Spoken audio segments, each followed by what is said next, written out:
Hey everyone, so today I'm going to be talking about one of the big myths on happiness.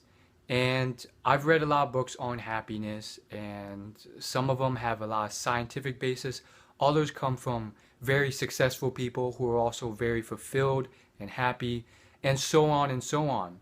And this myth I really want to share with you because I think it's very important. It's something that many people assume. I think I used to assume this. I still do on some level, and I think a lot of people chase this to a certain degree.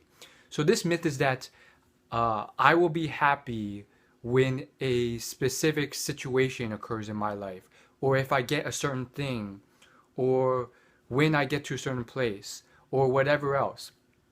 And this is a myth that has been dispelled through this book called The How of Happiness.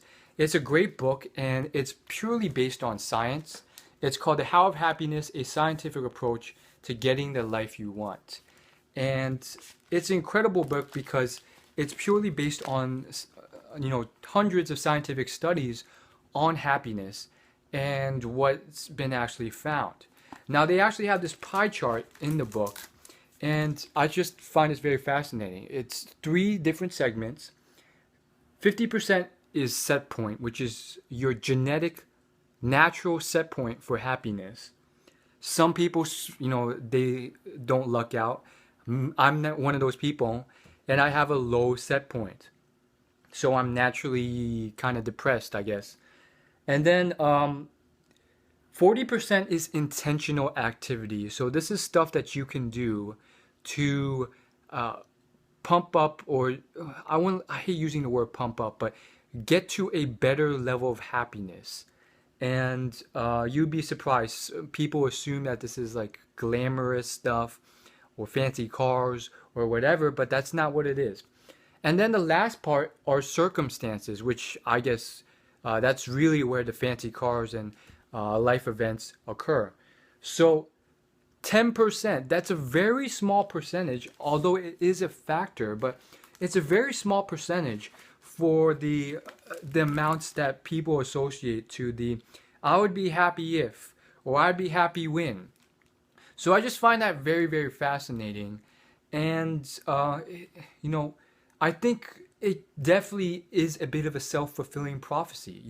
When you start believing or thinking that you can't be happy right now because you're not at a party, or you're not, you know, dating supermodels or whatever, that convincing will force you to become unhappier. And then it's almost a self-fulfilling prophecy where you are on some level forcing yourself to be unhappy. So I just find that very fascinating. And for me, I definitely think it on some level, for sure, it was where I was at a few years ago, just very unhappy. And I think, looking back, if I knew some of this stuff, I could have saved myself a lot of pain and been a lot happier. And rather than just be miserable and just assume that there's better stuff out there, and on and on and on. So you get the point, and hopefully this video helped. I'll leave a link in the description if you want to check out this book on Amazon.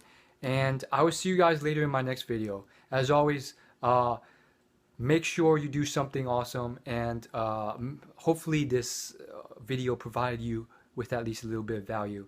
As always, if you're not subscribed, you can hit the subscribe button and leave a comment and let me know what you think about this.